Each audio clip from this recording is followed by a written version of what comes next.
से देश चलेगा? आप मुझे बताओ, धर्म से देश चल सकता है? आप मुझे बता दीजिए, चल सकता है? आप बताइए ना, आप मुझसे सवाल कर रहे हैं धर्म से देश चल सकता है? कौन सा देश धर्म से चल रहा है? जो देश धर्म से चल रहा है आज पाकिस्तान जैसी हालत है उनकी, जो देश धर्म से चल रहा है वो अफगानिस्तान जैसी हालत है उनकी। तो आपको समझना पड़ेगा कोई देश धर्म से नहीं चल सकता। जो देश साइंस से चल रहा है, जो साइंटिफिक टेम्परामेंट चल रहा है, जो देश रैशनल है, वो चाइना जैसा बनता है, वो अमेरिका जैसा बनता है, वो इजराइल जैसा बनता है। जिस धर्म में महिलाओं को स्वतंत्रता नहीं है, जिस धर्म में महिलाओं को देवी बोलने के बाद भी उनके साथ में लगातार रेप हो रहा है, मुझे ऐसा धर्म नहीं चाहिए, चाहे वो कोई भी हो। हम चाहते हैं डॉक्टर अंबेडकर को सिलेबस में लाया जाए। जिस धर्म में तुम्हें अछूत बोला गया, जिस धर्म में तुम्हें अनटचेबल बोला गया, जिस धर्म में तुम्हारे भगवानों को पूजने से तुम्हें रोका गया, सती बंद करवाई गई ना, ये व्यवस्था ही थी ना यहाँ की। महिलाओं को बाहर पढ़ने का अधिकार नहीं था, ये व्यवस्था ही थी ना, इसको तोड़ा गया ना। कौन सी सरकार? बाबा साहेब को आप लोग ने मूर्तियों तक रखा है, यही दिक्कत है। आप लोग मूर्तियों तक रखना चाहते हो उन्हें, इसलिए वो सरकार चाहती है कि हम मूर्ति बना देंगे तो लोग खुश हो जाएंगे। डॉक्टर अंबेडकर हमें किताबों में चाहिए। एक तरफ उनका धर्म ये चीज बोल रहा है कि महिलाओं को बाहर जाने का अधिकार नहीं है, एक तरफ ये बोल रहा है कि ताड़न के अधिकारी है, महिला हो चाहे शूद्र हो चाहे कोई भी हो। दूसरी तरफ ये चीज बोली जाती है कि महिलाओं को पिता के अधीन, पति के अधीन, बाद में अपने बेटे के अधीन रहना पड़ेगा, महिलाओं को आप स्वतंत्र नहीं छोड़ सकते। दूसरी तरफ doctor Ambedkar Hindu code bill लाके उन महिलाओं को स्वतंत्रता दिलाते हैं। ठीक है, ये आरएसएस के लोग उनकी पुतले जलाते हैं जब वो डॉक्टर अंबेडकर जिंदा रहते हैं। तो ये अभी से नहीं है, बहुत पहले से है। और ये लेगेसी डॉक्टर अंबेडकर की नहीं है, ये फूले की लेगेसी है, ये पेरियार की लेगेसी है, ये गौतम बुद्ध की लेगेसी है। ये लेगेसी पहले से चलती आ रही है। और अंबेडकरवाद, जिसका नाम हमने आज अंबेडकरवाद दे दिया है ना, वो पहले से मनुवाद के खिलाफ रहा है। आप कह रहे हैं महिलाएं स्वतंत्र हैं, लगता है आपको? बिल्कुल है। ये जितना एडवोकेट आके सामने बोलते हैं ना कि हम डॉक्टर अंबेडकर को नहीं मानते, वो मैंने बहुत फेमस रील देखी थी एक, जिसमें वो महिला बोल रही थी कि हम किसी डॉक्टर अंबेडकर को नहीं मानते हैं, हम भोलेनाथ को पूजने वाले लोग हैं। भाई वो जो बैठे हो ना वकील की कुर्सी पे, वो भी अंबेडकर की वजह से। ये चंद लोगों के मानने से कुछ नहीं होता सर। सबरीवाला मंदिर में तो अभी भी नहीं जा सकती हैं लड़कियां, देखिए। हाँ, तो अब वो सोचे ना, जिस धर्म में जाने का अधिकार तुम्हें नहीं, जिस धर्म में तुम्हें अछूत बोला गया, जिस धर्म में तुम्हें अनटचेबल बोला गया, जिस धर्म में तुम्हारे भगवानों को पूजने से तुम्हें रोका गया, उस धर्म के लिए तुम अंबेडकर के खिलाफ जा रहे हैं। आप लोग जिस अंबेडकर ने आप लोगों को स्वतंत्रता दी कि आप जाइए मंदिर, जिस अंबेडकर ने कालाराम मंदिर की दौड़ लगाई, आप ये चीज बोल रहे हैं कि आप अंबेडकर को नहीं मानते। सर यही मैं आपको बता रही हूँ ना, यही सफलता है डॉक्टर अंबेडकर की, कि जिनको नहीं भी पता है उनके लिए भी डॉक्टर अंबेडकर का। आप लोग व्यवस्था पे हमला कर रहे हैं, एक व्यवस्था बनी चली आ रही है समय से। हाँ, तो होगी। जैसे जैसे कंट्रीज डेवलप होती है वैसे वैसे व्यवस्था के ऊपर हमला होता है।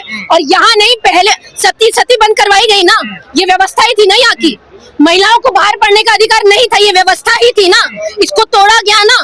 बाल विवाह की बात हुई, आज भी राजस्थान में बाल विवाह हो रहे होते हैं। ठीक है, लड़कियां बाहर निकल के आती है, ये चीज बोलती है हम नहीं करेंगे, ये भी व्यवस्था के ऊपर प्रहार है ना। हर चीज के ऊपर प्रहार तो है ना।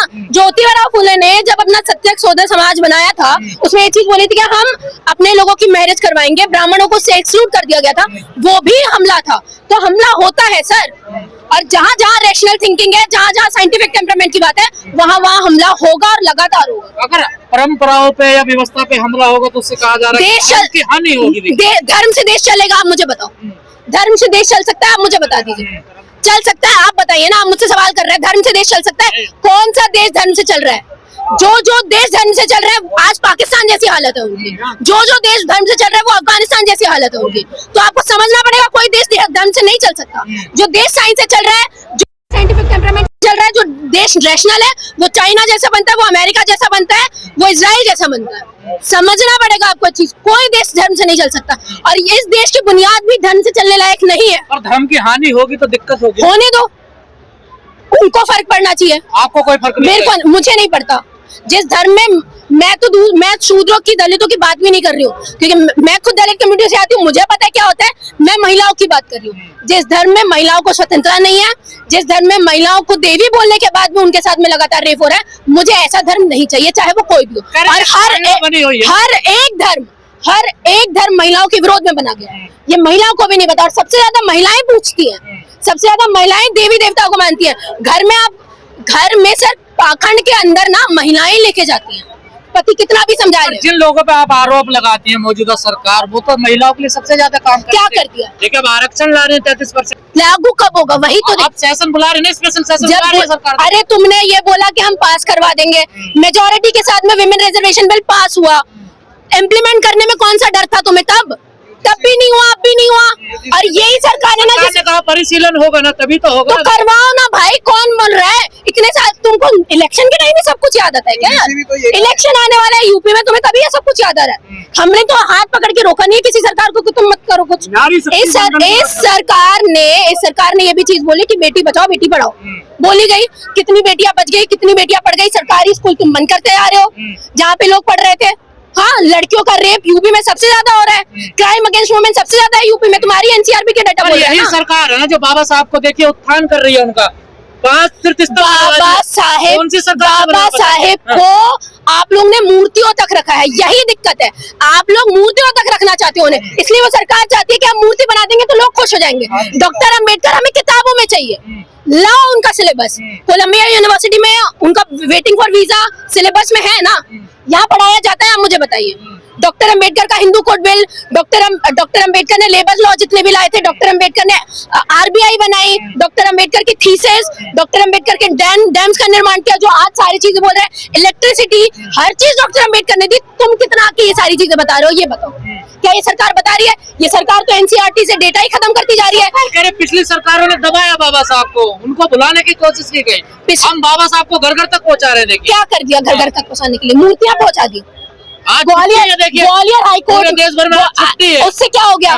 उससे क्या हो गया? छुट्टी होने से क्या हो गया? पहले भी मनाई जाती थी ना जयंती, अभी से तो नहीं बन रही है, पहले से बनती आ रही है। अगर छुट्टी की बात है तो ज्योतिबा फुले ने भी बहुत कुछ किया है, सावित्रीबाई फुले ने भी बहुत कुछ किया। करवाया कुछ तुमने? नहीं करवाया ना। आज भी तुमने छुट्टी दे दी, छुट्टी देने से क्या हुआ? बारी स्कूल बुलवा। डॉक्टर अंबेडकर का सर, डॉक्टर अंबेडकर का रेजोल्यूशन ये नहीं था कि मेरी जयंती पे छुट्टी पढ़ाओ। मैं तो ये बोल रही हूँ स्कूल बुलवाते यार, स्कूल में प्रोग्राम करवाओ यार अंबेडकर का, जो तुम खत्म करते जा रहे हो। जो सरकार कर रही है उससे खुश नहीं है आप? बिल्कुल नहीं। क्या चाहते हैं सरकार? हम चाहते हैं डॉक्टर अंबेडकर को सिलेबस में लाया जाए, डॉक्टर अंबेडकर की बातें, उनकी फिलॉसफी, जो आपको पता है डॉक्टर अंबेडकर की रीडिंग्स है। मैं आपको एक चीज बता देती हूँ, सिम्बायोसिस कॉलेज ऑफ पुणे ने डॉक्टर अंबेडकर की ओरिजिनल रीडिंग खरीदी हुई है, जिसको खरीदना चाहिए था गवर्नमेंट ऑफ इंडिया को। आज भी प्राइवेट कॉलेज के हाथ में है उनकी रीडिंग्स। तो तुम क्या चाहते हो कि डॉक्टर अंबेडकर की रीडिंग से खत्म कर दी जाए? ये है सरकार, ये चाहती है। और ये हमारी मजबूरी है कि उनको जयंतियों पे छुट्टियां देनी पड़ रही है। ये हमारी मजबूरी है कि 6 बजे आके यहाँ पे पुष्पांजलि अर्पित करनी पड़ रही है नरेंद्र मोदी जी को। ये हमारी मजबूरी है, ये उनकी मजबूरी नहीं है। ये वो नहीं चाहते। वो कहते हैं हम सम्मान करते हैं बाबा साहब का। करे तो करो ना। डॉक्टर अंबेडकर ने रिजर्वेशन दिया, सेपरेट इलेक्टोरेट दिया, लाके दो भाई। हाँ, खत्म होती जा रही है सारी चीजें, लाके दो ना। आरएसएस के प्रमुख मोहन भागवत कह रहे हैं हम जातिवाद को खत्म कर रहे थे, यही तो बाबा साहब भी चाहते थे। क्या किया जाए? यही मोहन भागवत कह रहे हैं। जातिवाद annihilation of caste doctor Ambedkar ने लिखी, बेशक लिखी, ठीक है, मैंने मान लिया। पर उसके लिए उसके सॉल्यूशंस क्या है? उसके सॉल्यूशंस क्या है? इंटरकास्ट मैरिज होनी चाहिए, ये सॉल्यूशन है ना। एजुकेशन होनी चाहिए, ये सॉल्यूशन है ना। क्या कर रही है सरकार? एजुकेशन इंस्टीट्यूशन बंद करती जा रही है। दिल्ली यूनिवर्सिटी में आप देख रहे हैं यूजीसी की गाइडलाइंस आती है तो कैसे आ जाते हैं लोग इनके। यही सरकार 3% लोग जब ग्राउंड पे आते हैं तो उनके लिए स्टे लगवा देती है, और 85% लोग जब यहाँ पे बैठे होते हैं, जब यहाँ पे बोल रहे होते हैं, तब इनकी नेशनल मीडिया नहीं आ रही होती है यहाँ पे। तो ये फर्क ये लोग करते हैं, दिखावा सरकार, ये सब दिखावा है। जिस तरफ सरकार चल रही है और जिस तरफ सरकार एक चीज बोल रही है कि हम मनुवाद को आगे करेंगे, उसमें भी अंबेडकर के बारे में बोलना बंद नहीं हुआ है। यही सरकार है जो लगातार ये चीज बोल रही थी कि हम संविधान खत्म करना चाहते हैं, लेकिन यही सरकार है जिनकी मजबूरी ये बन जाती है कि आपको हर गली चौके पे जहाँ जहाँ पे डॉक्टर अंबेडकर की स्टैचू है, आपको यूपी का अभी पता होगा, योगी जी ने ये चीज बोली है कि एक दिन पहले वहाँ की सफाई होगी, वहाँ मूर्ति के ऊपर पंडाल लगेंगे और सब कोई आके वहाँ पे जो भी पुष्पांजलि वगैरह होती है वो सारे देंगे। तो आप समझिए मनुवाद की पाल की जो ढो रहे हैं, और उसमें भी सबसे ज्यादा हम लोगों को ये चीज पता है कि अम्बेडकर वादियों का डर है जो योगी जी ने। नहीं, ये योगी जी का डर है कि योगी जी को पता है डॉक्टर अंबेडकर के बिना आज की राजनीति नहीं हो सकती। योगी जी को ये चीज पता है कि डॉक्टर अंबेडकर को हम लोग जितना खत्म करना चाहते हैं, डॉक्टर अंबेडकर उतना ही किताबों में मौजूद है, लोग उनको खत्म नहीं कर सकते, है ना। तो जितने आप लोग देख रहे हैं, आप लोग जितने यूथ को देख रहे हैं, वो सिर्फ इसलिए। तो क्या देश की मजबूरी बन गई है? बिल्कुल।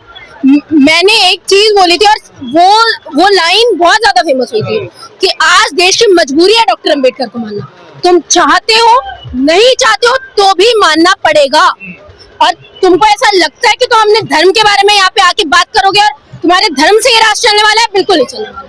और आप कह रहे हैं मजबूरी बन गई है, लेकिन हमें लगता है कि पाखंडवाद तो हावी हो रहा है। आप पाखंडवाद के देखिए खिलाफ थे। मैं आपको बता रही हूँ, ये क्या चाहते हैं, डॉक्टर अम्बेडकर का नाम भी ना है, ठीक है, उनकी पॉलिसीज हम लोग लाए और डॉक्टर अम्बेडकर को खत्म कर दिया जाए, ठीक है, ये वो चाहते हैं, लेकिन ऐसा नहीं हो सकता। अगर आप ये बोल रहे हैं कि मनुवाद का पाखंडवाद चरम सीमा पर है, तो आपको ये चीज समझनी पड़ेगी ग्राउंड पे निकलने वाले लोग कौन है फिर, ठीक है, यही लोग हैं जो डॉक्टर अम्बेडकर की बात करते हैं, हम जैसे लोग हैं जो डॉक्टर अम्बेडकर की बात करते हैं। हमारे इसमें ये नहीं है सर मेजोरिटी चाहिए, हमारे 15% लोगों ने सरकार को झुकाया है। एक टकराव वाली स्थिति बन रही है ना मनुवाद में और अम्बेडकरवाद। वो हमेशा से रही है,